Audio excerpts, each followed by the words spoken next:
I don't want to make a fairy tale out of plants, but I wanted to be able to write about the amazing things they did, and then just learning what little freaks plants really are. There's a lot of desire to connect with that which is greater than ourselves. It's become much more urgent and unavoidable to think about these, and where do we live and who do we live with, and how might we go about forming partnerships at this time of crisis.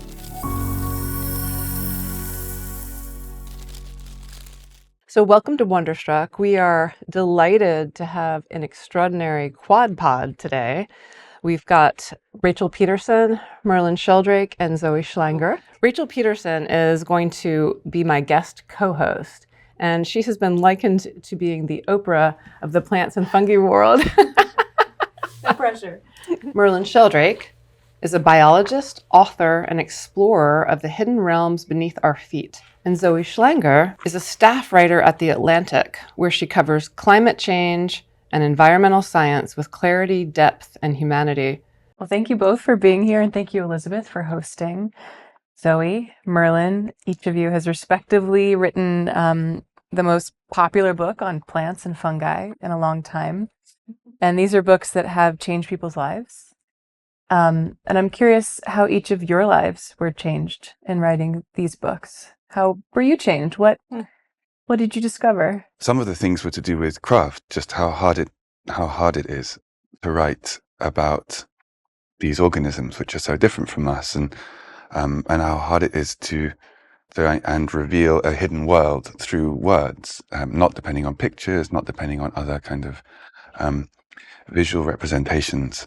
And then there was a level of just the sustained focus of doing it. So I was kind of I became very introvert and monkish, I suppose, in the process. Kind of like a fungus hidden from the world for a while, maybe. Or just the dweeb. Or just a nerd. Let's not romanticize book writing. What about you, Zoe? Yeah, I really relate to becoming monkish. It's the only way to write books. It's a really intense internal and external journey. Mm. I think for me, the biggest challenge was handling scientific material with care. I'm a science reporter. I'm used to talking to scientists and translating their work for the public, but I hadn't realized the sort of controversy I'd stumbled into upon embarking on a plant book that dealt with questions of agency in plants, potential intelligence in plants, brainless intelligence, things like that. And to do service to readers who were lay readers, much like myself in many ways, I had to figure out how to wield metaphor without it becoming a mess of imprecise language and lead people down the wrong path. I don't want to make a fairy tale out of plants, but I wanted to be able to write about the amazing things they did in ways that regular people could relate to. And then just learning what little freaks plants really are. I think the first most surprising revelation for me was that ferns have swimming sperm. Did we all know this? No. You probably knew this. Mm-hmm. There's a lot of YouTube videos about this. Oh my gosh. And I learned about this because I was talking to a fern scientist who had just been to a fern conference, and he said this guy had just presented a paper. He had just realized that the swimming fern sperm was secreting a compound that would sabotage other ferns' swimming sperm to sort of dominate the zone.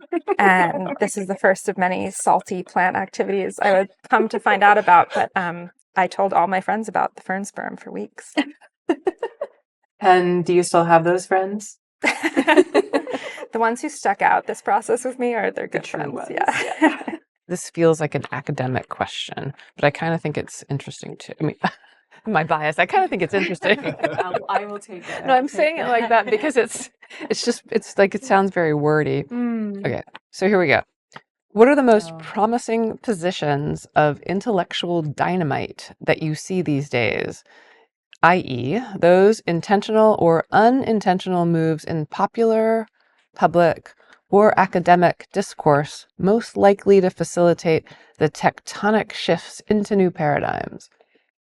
I think my favorite one to think about right now, and it's not by any means new, but I think this move away from centering a biological individual towards imagining all individuality is something of a myth because of the composite nature of all creatures, and that they're being, I mean, one of the hardest things about writing this book is that where does a plant begin and end? And you spoke so beautifully, Merlin, the other day about how all plants are suffused with fungal hyphae, and there's the only reason, perhaps, I remember reading in your book that there's a theory of roots, plant roots being evolving simply for the fact of housing their fungal collaborators.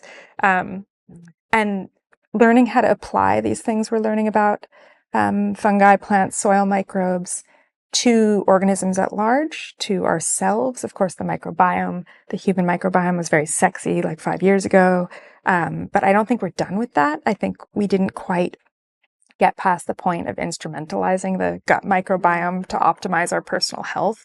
We didn't get to the point of actually acknowledging it as a revelatory concept that we are collections, we are ecologies ourselves, and our every single encounter with the environment shifts those ecologies in ways that have major implications on ourselves. And I think if we started to acknowledge that, the sort of sphere of our selfish consideration would suddenly widen, and we would our sphere of acknowledgement of what matters to us each personally would get much larger and include many other things. And I think it would be a really interesting way to think through a lot of these themes of the conference, which are how do we bring in more than human perspectives?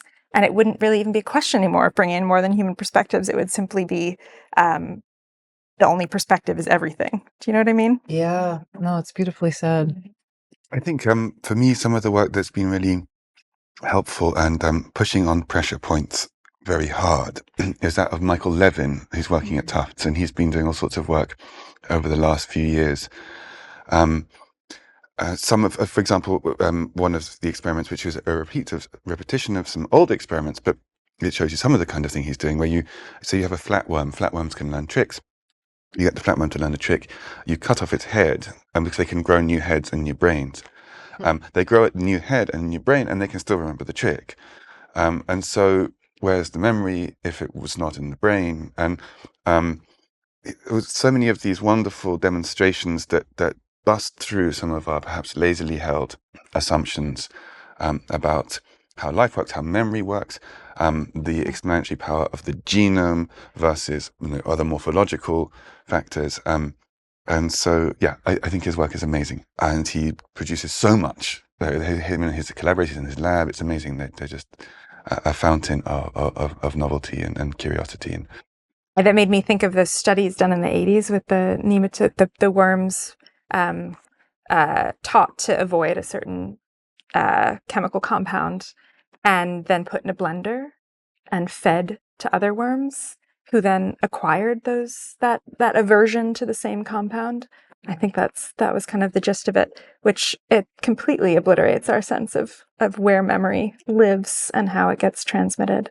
And to that point as well, even there's like epigenetic memories. I mean, there's ways our bodies hold memories genetic or extra genetically that can be passed through generations. And there's all this amazing work that was done a few years ago on in Carrie Nadeau's lab at Stanford on people who are exposed to air pollution, who then moved away from the site of air pollution, had children, those children had children, and the grandchildren still having reduced lung function because of the 2 generations prior of exposure. And that's a very sad story, but it does also tell us something about the ways that the environment, which maybe we can construe memory as another type of environmental input, gets passed through bodies, through time, that is far outside what we think of as materially relevant.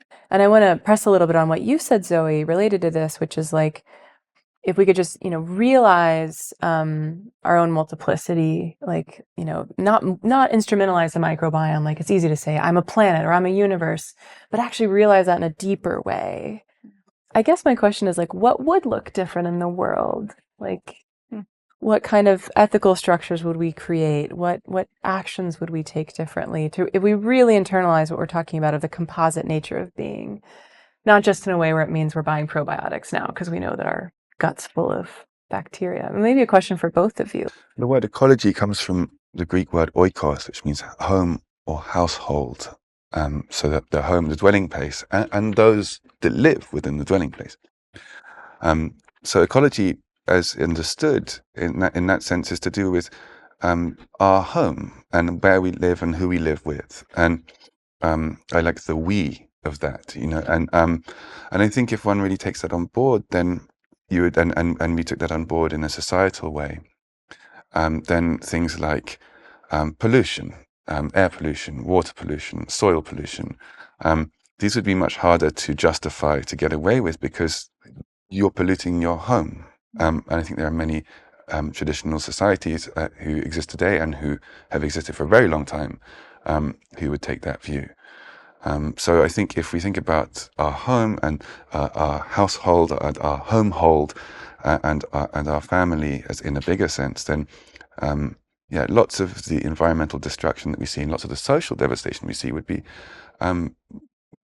harder to justify and to make invisible or normalize. I mean, that kind of interconnection, it almost seems so commonsensical. It seems like what we're doing is delusional. I feel like us not regarding it right now is it's rational for each of us to not think that way or act that way. We can think all we want that way, but actually living your life in a way that regards things that way is irrational as an individual in this particular society. The way many cultures who treat the commons differently and interact with, what Robin Wall Kimmerer calls a gift economy, and think of this sense of the home being broadly writ and everything done within it affects you too.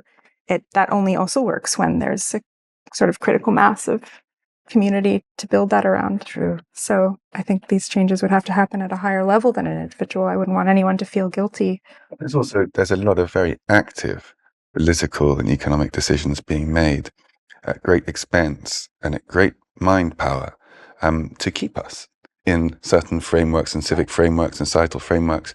And so I'd like to remember how active those processes are. It's not like, we're just passively trapped here. It takes a lot of work to keep us here, and it takes a lot of money to keep us here, and it rewards a lot of some people to keep us here. And it's not just happening by itself. We are beholden to larger processes, so it's societal. So we should be not easy on ourselves, but I think we should be aware of some of these influences that I think Merlin is pointing us to that make it hard to snap out of these old ways of thinking. But I think the popular success of your book speaks to a desire to snap out of those old ways. To what do you attribute the wide popular success? I think people have there's a lot of desire to connect with that which is greater than ourselves. I think in many ways our worlds, our cognitive worlds, our social worlds have become smaller and smaller and smaller. There's an illusion of connectedness through digital devices, but actually in many ways it's become, in many parts of the world, become smaller and smaller. And so that the broader ecological turn, people becoming more interested in how we relate to the living world and who the living world is made up of. I think that's a big part of it. And I think part of that's driven by crisis. As ecological crises have worsened and social crises have worsened, it's become much more urgent and unavoidable to think about these and where do we live and who do we live with, and how might we go about forming partnerships at this time of crisis. Yeah, I completely agree, and would only add that per this podcast, the experience of wonder is such a healthful feeling. You feel when you feel some kind of wonder, and people have that experience all the time in the natural world, and we all know what that feels like. And I feel like it for me, the healthful aspect of doing this reporting was connecting myself back to the childhood version of myself who grew up in the woods and had a real deep connection to the different organisms in my backyard and was able to relate to them on the level that children are innate animists in many ways. They really get it, and they get the sort of broader justice implications of it too, that it would be inconceivable to harm a living thing without that being felt by a child. I mean, that's maybe romanticizing children a bit much, but I do remember having a broader sense of everything having a lifestyle and an interest in going on living, and watching the ducks in the pond near my house and going, they have each other, they have a social life, and and that invoked a sense of wonder in me as a child. And I feel like we do live in this atomized world where we don't get the chance, or many of us don't get the chance for that very often. So I think that also is why people connected so much with your book and my book, and why this conference was completely sold out. I'm thinking about your role as a science journalist, Zoë, and being a science journalist in a field that's surprisingly contentious, this question of plant intelligence or agency, or God forbid, consciousness. And I'm sitting with something that you mentioned in the conference that you observed, which was this tension between some scientists who say, plants aren't intelligent, they aren't conscious, but then they're also using language like the plant loves it when I do this, or, the plant's choosing this or that. And I'm wondering, as a scientist, when you see something like that, how do you make sense of it? And how do you communicate what might be perceived as a gap between the scientific findings and the language being used, and then the actual lived relationship that these scientists have with the beings that they're studying? I don't think that's because they're hiding something from us. I think it's that they've just resolved these conflicts of language enough in their mind. And this is a problem of language. It's not a problem of science or research. It's that our language is just this peripheral attempt to get at a certain meaning. And we don't all mean the same thing when we say intelligence. I mean, there's really no scientific definition for intelligence or consciousness. These are all very mushy words. Science is not into mushy words. But I feel like in talking to researchers more about this, what they are seeing plants do is certainly as active as what we're all sort of talking about or dancing around. It's just the question of how to talk about it to people who are not yet primed to see plants as such totally other entities. That description is reminding me of a scholar in the humanities who talks about vernacular animism, she calls it. So, maybe you'd ask a scientist and they would never identify as an animist, but then you look at the kind of ways that they're interacting with plants that would, that implies some relationality or some agency. There's almost what she calls a vernacular animism. It's like attributing agency through action in a way that one wouldn't attribute through language, which is so fraught. Well, if we're talking about like a living planet, does that make me an animist if I feel like the world is alive? I mean, it just seems... Oh, we'd have to have a whole podcast conversation on the history of the term animism. I mean, I'd like to think the world is alive if I'm living in it. Well, it gets back to the problem of language. I mean, I call it the living world because I'm alive, and many of the salient relationships I have are with living organisms, and their existence they owe to other living organisms. And over half of the mineral mass, which you normally think of as belonging in the geological domain, has been originally made by living organisms. And so whether or not those living organisms are still alive or were once living, like there's so much of the planet which is part of living processes and enmeshed in living processes, and the vast biogeochemical cycles within which we live. These are all driven by living organisms. So I call it the living world, and I'm happy with that. Great. Now we can. Great. Yeah, good. Let's do it. So we talked about this plant yesterday, Bokila. Bokila.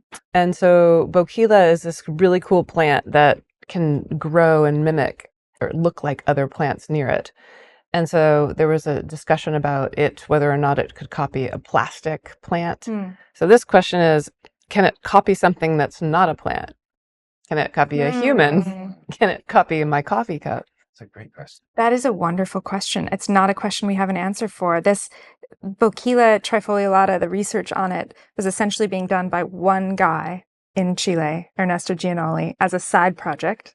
And it's since branched into, there's a lab in Bonn in Germany who's working on it as well. But there's still too few people studying it. We do not have answers. We don't even yet have a real answer as to whether it can mimic a plastic plant, which would come with the implication that this was something driven by sensing and not by sort of two organic things coming in contact with each other and passing bits of microbes or viruses back and forth.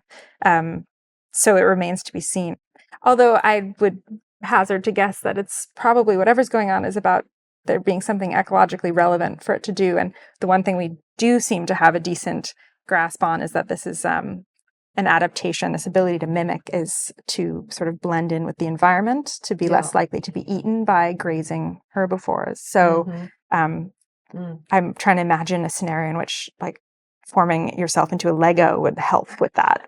Right. So probably leaves is where it's really Focuses. able to. Yeah. I'm wondering if either of you have encountered this thing that I've encountered as I'm in the world talking about the possibility of intelligence extending to fungal and vegetal life, which is inevitably someone's like, well, what about AI? What about computers? And of course, there's this kind of dual thing where plants and fungi have been compared to computers. There are a lot of computational metaphors used to describe plants and fungi. And so there's a sort of refracting that happens where it's like, well, suddenly if we're saying plants and fungi are intelligent or conscious, then what about machines? Is there any intersection with the AI conversation or not? I think I mostly had tried to avoid bringing AI into the conversation. I feel allergic to the comparison in part because AI is not a biotic system. It's not alive. We have so much anxiety around stretching the language for things that are living organisms, but don't have the same anxiety for things that aren't. That feels, that goes right back to kind of a human-centric, human chauvinism in my mind of we're willing to give our creations that privilege, but not other living things. And I'm not super wedded to the word intelligence. It's not that I want plants to be called intelligent, but it's that sort of acknowledgement of a being truly alert to its world and active in its world that I think living things deserve before computer programs. What do you think? Yeah, I agree with that. And what's being called AI at the moment is machine learning. I find it helpful to call it machine learning because the question then becomes, who owns the machine and who's it learning from? And for me, that keeps me grounded in the salient questions about how we negotiate these technologies. But when it comes to computing, there's the digital computing that happens, which is mainstream today. It emerges. There was a whole period of time when analog computing was a much it was bigger than it is today, and analog computing uses features of the world to do the computation, the computing. And so with the analog computing world, then it's a whole different approach it's not ones and zeros on silicon. You can think about using fungi going through a maze, they're great labyrinth navigators. And if you could code a mathematical problem in spatial terms and let the fungus go through that maze, it will find the shortest path from the entrance to the exit. And in doing so, if you programmed this maze, if you made the maze to encode this problem in a certain way, then the fungus will be finding a solution to a problem while also living its life and being a fungus. But so there's ways you can start thinking about living computing, biocomputing, collaborating with organisms and inviting them to solve problems in a way which is answering a question for you. Collaborating with organisms to help them find a solution to the problems? Well, collaborating with organisms in such a way that you're setting them a problem and they're solving it, but in doing so, they're somehow computing for you. Yeah. But they're also just doing them. I think it might have been in Merlin in your book about the slime mold, getting out of IKEA. Oh, yeah. Like finding the fastest way out of IKEA. Yeah. And I was just like, that is brilliant. Like the fact that it can, I was really blown away by that it finds its way out way faster than a human can. Yeah, I mean, these are they're labyrinth-dwelling creatures, and that's what they've evolved to do. And I think it's also important to remember that the word computer was originally used to describe people, humans, who were computing numbers in almanacs, like the nautical almanacs, that you'd have these number tables, and you would use that in navigation to be able to get here or there, vitally important documents. And usually women in large sort of warehouses, essentially, large offices, computing numbers, and they were computers. And when one remembers that, then it becomes less strange to think about working with other organisms to do computing, and it's a whole different shade of computing to silicon. Makes me think about, I have this, I'm so irked by an implication of the Wood Wide Web metaphor, which is like, wow, how cool is it that nature acts like the internet? You're like, well, could it be that we design the internet to reflect a pattern in nature or a propensity in nature? And so the metaphor is actually the other way around. Like, it's not that the nature is magically acting like the internet. It's that, no, the internet is expressive of a pattern and a capacity inherent in nature. Yeah, I think so. That makes sense. I think that we've talked a lot about the positive aspects, particularly at this conference, about fungi and how cool, and it is cool and fascinating and exciting. And there's also, historically there's been like a dark side or negative side where it's been like toadstools and witches and stuff like that. But here's the question. So, as global temperatures rise, fungi are evolving to tolerate more heat, potentially breaching the thermal threshold that's historically protected humans from fungal infections. How do you see this shift affecting the relationship between humans and fungi? Are we potentially entering a new era of fungal influence that we might not be prepared for?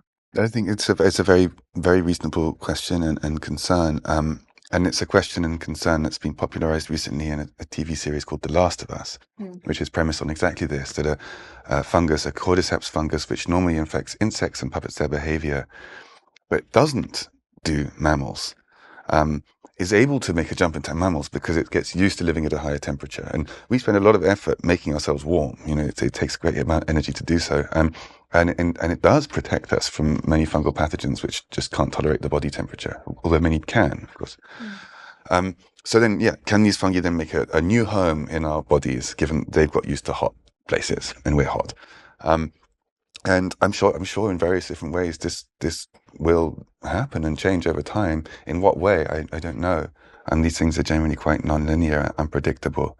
In the case of cordyceps, there have been no reported instances of the cordyceps infecting a mammal yet, so we can breathe easy on that front. But the big threats for us regarding fungal pathogens right now, I think a lot to do with we make our bodies homes for fungi by lowering our immune systems, and often in immunocompromised patients, because you have organ transplants or you're on steroid treatments, you become a home for fungi where they couldn't make a home there before.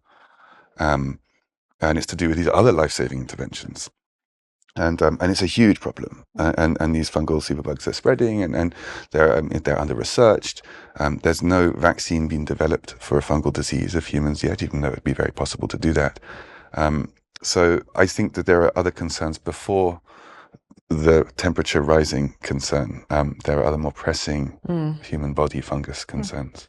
But I think it's very reasonable to expect that over time that could well happen. Okay, so both of you have done, your work is on plants and fungi, and the question is, being in the earth in that way, looking at compost and decomposition and growth, is there a way in which this work has impacted your sense or experience of loss or grief? I think a lot about how we're all dying, all the time, and we have that sort of what we call our death is like our big death. We have little deaths like every day, and the cells that make up your body today are different cells made of different matter from those that made up your body several years ago. And that, whenever I think of that about that for long enough, then I really start to experience things a bit differently. And but I've got to let that thought I've got to hold it in my mind and really sort of meditate on it for it to start having an effect on the way that I'm thinking and feeling. But it does have an effect on the way I think and feel if I do that. If I hold it, sort of hold the focus steady there long enough. The grief is grief. That it's very hard to sort of to reason your way out of that. And but the short answer to the question is yes. I think it does affect me emotionally, but maybe more subtly. Something lighter Something now? lighter. Okay. We've been talking about how plants and fungi challenge traditional notions of individuality, individualism, but in your book, Zoe, you also talk about this kind of cutting edge question about plant personalities, like individual plant personalities. And so I'd love to hear more about that area of work and how we could think about plant personalities and even fungal personalities. How is this category of personality alive? So my understanding is that in animal behavior research, animals are assessed on a shyness to boldness continuum as one metric. And, you can study chipmunks and see how quick they are to flee from a predator or from a sound researchers have found that where they stand on that spectrum sort of seems to be fixed over a lifetime. So we can sort of call that a personality. And Richard Carbon applied this to sagebrush, and he found that, he's got a plot of something like 199 sagebrush that he's been watching for 20 years, and have their the chemical compounds they exude are very known to him as individuals. And then he can prompt them to produce alarm calls in chemical compounds by exposing them to the alarm calls of another plant. And the ones that will be most rapid and enthusiastic in a way, to use a very human term, in exuding more of those compounds end up on the very shy end of the spectrum, sort of like the boy who cried wolf end of the spectrum. And the ones who are more resistant to that or take a lot more alerting to exude those compounds of like SOS calls are then the bolder ones who are, in human terms, we would think of as less fearful, but I don't want to ascribe that to plants. And that takes our view of plants away from thinking of average behavior over many plants where outlier behavior is discarded or, invisibilized in the data. This actually recognizes that individual plants behave differently, consistently differently. So I love this idea that we can begin to see individual plants as the individual organisms they are with their quirks. And can he yet explain the variance in personality in terms of like environmental factors? Because it raises really interesting questions about nature versus nurture, according to certain variables. Interesting, nature versus nurture, because that's what you think of with ourselves, right? I think, no, he cannot. I don't think he's looked at the precursors for that, or whether scaredy cat plants beget scaredy cat plants. They're traumatized. He spoke about his own children. He's like, I have 2 kids, and one of them is a daredevil, and one of them is the opposite. And who knows how that happens. Is this a conversation in the fungal world? Not in any kind of formal sense. I think it's a fantastic conversation to be having because it takes one away, as you say, Zoe, from the level of thinking at the population or just at the species, which is really so very crude. But to think at the level of this very one here, and so I think anyone who works with fungi, sort of culturing them or has some kind of hands-on relationship with an individual, or that bit where that one patch where you get your morels every year, the personality question sort of bubbles up in those moments we have a direct relationship with an individual, if we want to say individual, but we know what we mean there. And of course, everyone behaves a bit differently because otherwise you wouldn't have evolution. Evolution works on variation, and variation is what we're talking about here. So it feels like it's about time that we took that seriously. And it's kind of intimacy, right? It's like, I'm going to be intimate with this with you here rather than with your kind in general, and I like that. Do you think they have families that they recognize? Yeah, I mean, if a fungus is growing, in a labyrinth in soil, in 3 dimensions, so many things going on. If it bumps into another fungal hypha, it's got to work out whether it's itself for a start, or is it another sexually compatible member of the same species or type.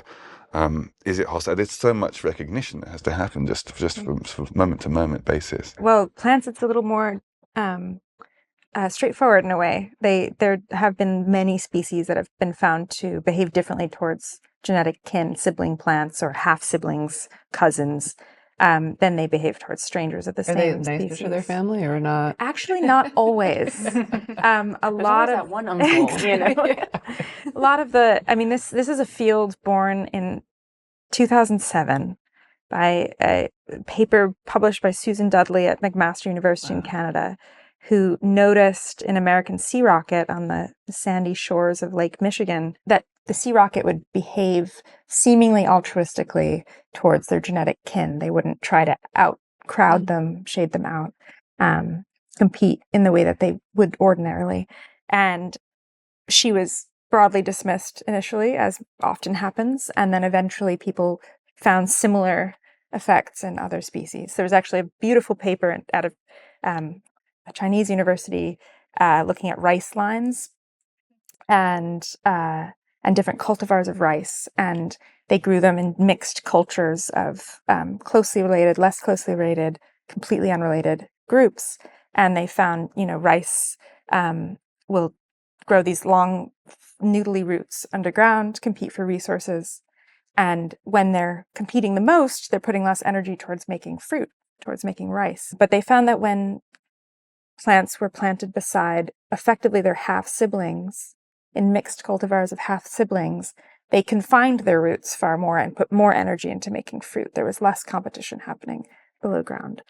So we do see some of that. And actually, Susan has published a sort of commentary suggesting to her field and to plant breeders that we've been selecting for a long time in our crops for the hardiest individuals, which might actually be the most competitive individuals.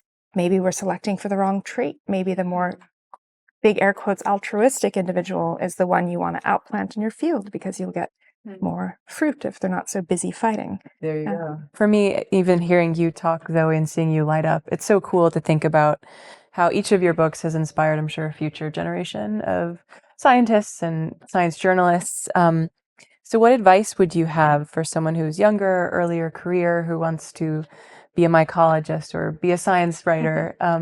What would you say? Yeah, being a science journalist is this completely other thing. There's on the one hand, talking to enough scientists to understand where they're coming from and the language, the particular oddities of their language, and then really asking yourself how it would be best understood by people not in the sciences who have many other demands on their attention. I love that. And I spend when I'm working with my colleagues and we're talking about how we are going to translate a paper into talking to the public, we have this device that we use, the Madonna monk axis. So sometimes I might be like, say, my colleague might be like, "Man, you're going super monk on this." Like it's basically the original paper. Like there's no translation here. Like we've got to liven this up. And then she'll come back and I'll be like, "This is totally Madonna. This is crazy." Like, but it's helpful to it's a conceptual tool that allows us to have fun, but also to work out where on the axis you want to go. And it's not like you always, a piece you're probably going to be sliding around there over the course of a piece or a press release, but it's a never-ending question. There's definitely one that we have to ask. So, are you fermenting your book, and what's going on with that? It's been a bit of a journey, actually. So I wanted to break down the book. So the book's made of cellulose, and cellulose is long chains of glucose molecules. And so if you can turn the cellulose in the page of the book into glucose, into sugar, you can then ferment that sugar into booze and then drink it. So this was my plan. Turns out it's not so straightforward to go from the cellulose in the paper to the glucose. There's ways of doing it with acids, but I don't want to use the acids. And I had some nerd friends and we were working on cellulase, these enzymes, and I was just in New York and the nerd friend, he slapped on the table this like a dirty dishcloth, and I opened it and there was a pulp, a sort of square brick of pulp. He's like, "That's your book, dude."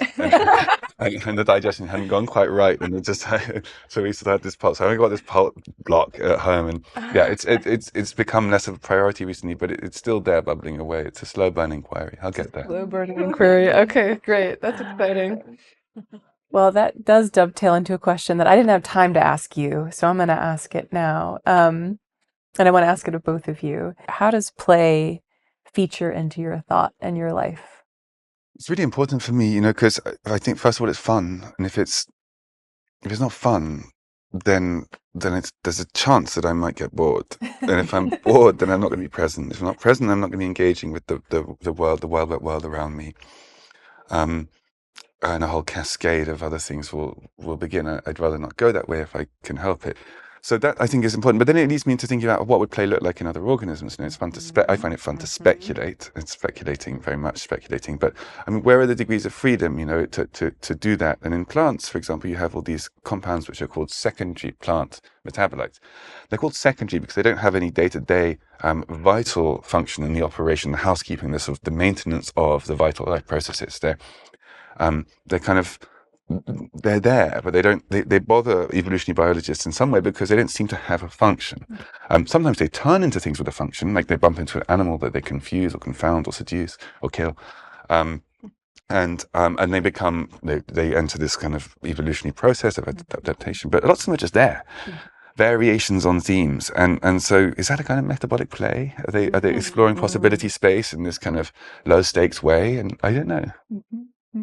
Wow, I love that. I mean, thinking about play as it relates to plants, I'm thinking about Darwin doing his experiments on sexually deceptive orchids when he was trying to work out how exactly they managed to glue little packets of pollen onto the backs of wasps. And there's a passage where he's trying to figure out what would do this and how different kinds of touch might do this. And so he's poking at it, I think, with maybe a pencil and with his finger and then bits of his own hair. And this is it's a sort of erotic kind of play because we're dealing with plant sex. And he's engaging his body and his own sense of space and exploration with the plants. And he does this again and again in his work. And people don't think about it as often, but I feel like the root of so much discovery is a form of play. And I'm missing the name of this book in my mind right now, but there's a book about precisely this that is looking at the connection between people who later become artists or creatives, and their own autobiographies or memoirs talking about these numinous experiences they had as children with the natural world. And the person who wrote this sort of concludes that it's the people who hold on to that childhood sense of wonder at the natural world that end up having a kind of open plan awareness or interest in the world enough to become wacky creatives later in life. And that's perhaps how we end up with art.